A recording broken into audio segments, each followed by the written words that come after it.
नमस्ते नमस्ते नमस्ते। आज तो नमस्ते करना पड़ेगा। और बिल्कुल वो मार्केट ऐसा ही है कि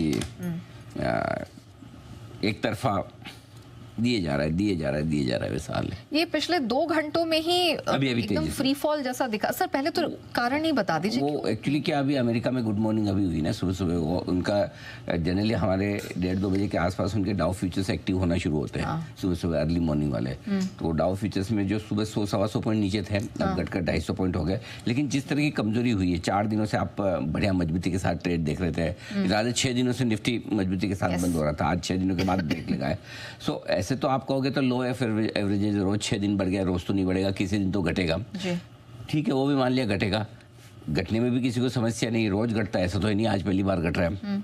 कल भी आपका ऊपर से। देखिए आज की समस्या दूसरी है। आज की समस्या है कि आज आपने एक बड़े इंपॉर्टेंट लेवल को तोड़ा है, वो है 25,000।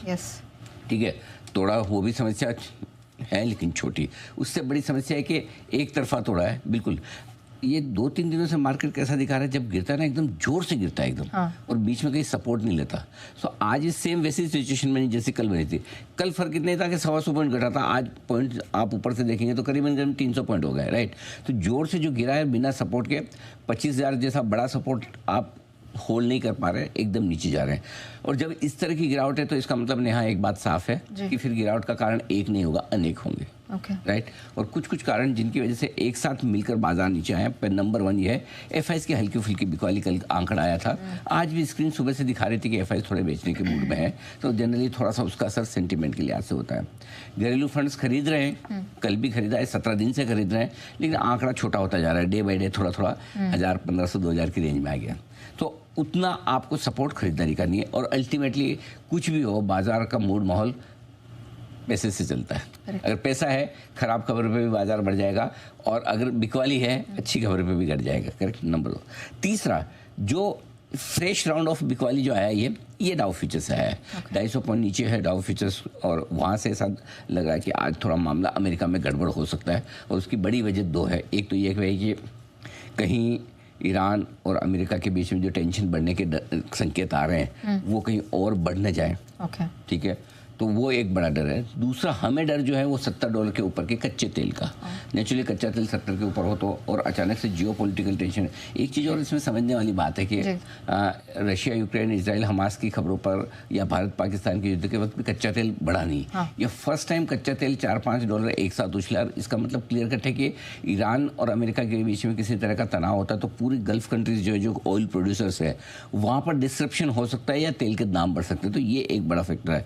और आखिर में एक जो कारण है, कोई और दिन होता तो लॉन्ग पोजीशन वाले इतने ट्रैप फील नहीं करते। आज वीकली एक्सपायरी है, तो जैसे आप 25,000 के इंपॉर्टेंट सपोर्ट लेवल को तोड़ते हैं, रुकते नहीं है, एक भी बार वापस रिकवरी की कोशिश नहीं करते। इसका मतलब ये कि 25,000 का पुट रेटर फंसा हुआ, गला दबा हुआ महसूस कर रहा है वो कि मैं तो फंस गया।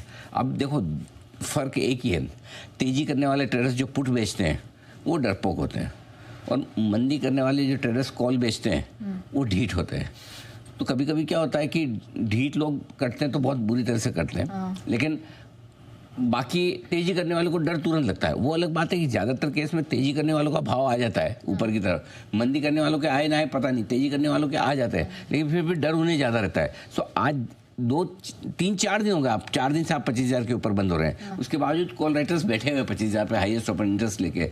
तो आज उनका दिन आ गया, अब आपका हाईएस्ट ओपन इंटरेस्ट शिफ्ट होकर 24,800 पर आ गया है। सो मेरे ख्याल से 25,000 का लेवल टूटना ये साइकोलॉजिकली एक वो क्या कहना चाहिए, आपको दिमाग में प्रेशर डालता है, स्ट्रेसिंग है। स्ट्रेस है। अभी तक एक स्ट्रेस ये झेल ही रहे, एक नया स्ट्रेस शुरू हो रहा है। वो बैंक निफ्टी ने अभी भी 56,000 तोड़ा है। तो बैंक निफ्टी ने भी जो पुराना ब्रेकआउट का लेवल है अब उसके पास आया है। Let's see. वैसे तो बैंक निफ्टी में एक बहुत अच्छी बात किया है यहाँ, 55,500 से 56,000 के बीच में मल्टी पर भर के 5-10 सपोर्ट लेवल है, एक नहीं 5-10 है। तो वो कहाँ रुकेगा? 55,925 पे रुकेगा, 850 पे रुकेगा, 775 पे रुकेगा, 700 पे, मतलब 675, 575, 525 इतने सपोर्ट है भर के, छोटे छोटे। हाँ, हर एक जब तो वो मुझे ऑनेस्टली, और 2 दिन घट चुका है तो मुझे बैंक निफ्टी से डर अभी भी कम है। अच्छा। लेकिन निफ्टी ने जो आज दिखाया वो थोड़ा सा चिंता की बात है। तो सर अब लेवल्स भी बता दीजिए कि अब जो 25,000 तोड़ा, इनफैक्ट 25,800 के करीब आ गया है, अगर ये इसके नीचे बंद होता है तो कितना बड़ा खतरा है हमारे लिए? तो पहली चीज तो 25,000 के नीचे 4 दिन बाद आपका बंद होगा, 4 दिन से 50। और आमतौर पर तकनीकी भाषा में अगर कोई एक लेवल के ऊपर मार्केट 3 दिन से ज़्यादा बंद होता तो आप ये मानते कि उसको आपने निर्णायक रूप से पार कर लिया और वो आपके लिए बेस हो गया। और अगर फिर उस दिन के नीचे बंद होता है, 3 दिनों की क्लोजिंग को आप नीचे तोड़ते तो फिर आपको ये मानना चाहिए कि हाँ कमज़ोर है। वो एक्सेप्ट कर लेने में कोई हर्ज नहीं। तो 4 दिन के बाद 25,000 के नीचे बंद होने तो हल्की कमजोरी का संकेत देगा, लेकिन असली कमजोरी होगी आपकी 24,500 के नीचे बंद होने पर। आपने 24,464 से इस रिकवरी को देखा है जो आपके लिए 25,200 तक पहुंची, 25,222 इफेक्टिवली, राइट। सो मेरा ये समझना है कि अगर 24,500 के नीचे बंद होगा तो ही रिस्क है, और तब तक 24,500, 24,675 अगला बड़ा सपोर्ट है। जहाँ तक आज के सपोर्ट का सवाल है, और इससे पहले कि आप पूछेंगे एक्सपायरी कहाँ हो सकती है या किसके नीचे हो सकती है, तो पूरी संभावना है कि 24,800 के नीचे एक्सपायरी ना देखें, जबकि रिस्क खाली 1.5 घंटा बचा है, 85 पॉइंट नीचे है। क्योंकि 24,800 पे 1.25 करोड़ शेयर है पुट ऑप्शन में, जो कि हाईएस्ट ओपन इंटरेस्ट है। अब दिक्कत ये कि पुट ऑप्शन में है हाईएस्ट ओपन इंटरेस्ट, लेकिन कॉल्स के मुकाबले में कम है। 25,000 पे कॉल राइटर बैठा है 3 करोड़, यहाँ सिर्फ 1.25 करोड़ है। तो कोशिश तो होनी चाहिए कि 24,800 को ना तोड़ें, फिर ईश्वर की इच्छा। तो ये है बड़ी रिस्क आपकी 24,500 के नीचे टूटने पर, बंद होने पर ही होगी। तब तक आपका एक रनिंग करेक्शन है, जो बाजार में 2%, 2.5% का रनिंग करेक्शन आपको कभी भी आ सकता है। 24,500, 25,200 की रेंज अगर करेक्शन देती तो कोई गलत नहीं है। ये ठीक वैसे ही करेक्शन होगा जैसा आपने पहले देखा था, 24,500, 600 के आसपास आकर बाजार अटक रहा था, नीचे में 23,900 तोड़ता नहीं था। उस 500 पॉइंट की रेंज में हम फुल टाइम पास किया। अब उस 500 पॉइंट की रेंज से अब ऊपर के 500 पॉइंट की रेंज में शिफ्ट हो गए, सिंपल। अच्छा सर, ये जो बैंक निफ्टी अभी थोड़ी देर पहले 56 के नीचे गया, फिर से वो लेवल रिक्लेम कर रहा है, क्या किया जाए? देखिए 56,000 होल्ड करने की कोशिश तो होनी चाहिए, हाँ, लेकिन अगर 4 दिनों के बाद 56,000 के नीचे हम बंद होते हैं तो रिस्क यहाँ पर भी बढ़ेगी। इसमें कोई डाउट नहीं। देखो जो बड़ा सपोर्ट है, अगर वो टूटता है तो उसका इफेक्ट भी वैसा, छोटा सपोर्ट टूटता है तो फर्क भी नहीं पड़ता ना। करेक्ट। बड़ा सपोर्ट टूटेगा तो ही फर्क पड़ेगा, ऊपर में भी आप बड़े लेवल को पार करेंगे तो ही फर्क पड़ता है ना। छोटा तो रोज ही पार करते हैं, रोज ऊपर नीचे हो जाते हैं। सो बड़े लेवल की इंपॉर्टेंस देनी चाहिए। 4 दिनों से, भले 2 दिन से बैंक निफ्टी कमजोर बंद हो रहा है, लेकिन 4 दिन से 56,000 को होल्ड कर रहा है, और 56,000 के ऊपर से ही ब्रेकआउट आया था। करेक्ट। सो आई थिंक 56,000 के नीचे बंद होता तो थोड़ी कमजोरी बढ़ी, लेकिन मुझे लगता है 56,000 के नीचे अगर वापस मुझे खरीदने का मन भी होगा ना, तो मैं पहले बैंक निफ्टी खरीदूंगा, क्योंकि इतने मल्टीपल सपोर्ट है। और फाइनली 55,000, 55,200 तो रॉक बॉटम सपोर्ट है बैंक निफ्टी के लिए, जो आसानी से टूटने वाला ही नहीं है। सो इनफैक्ट मुझे तो 55,500 भी टूटता हुआ नहीं दिखता।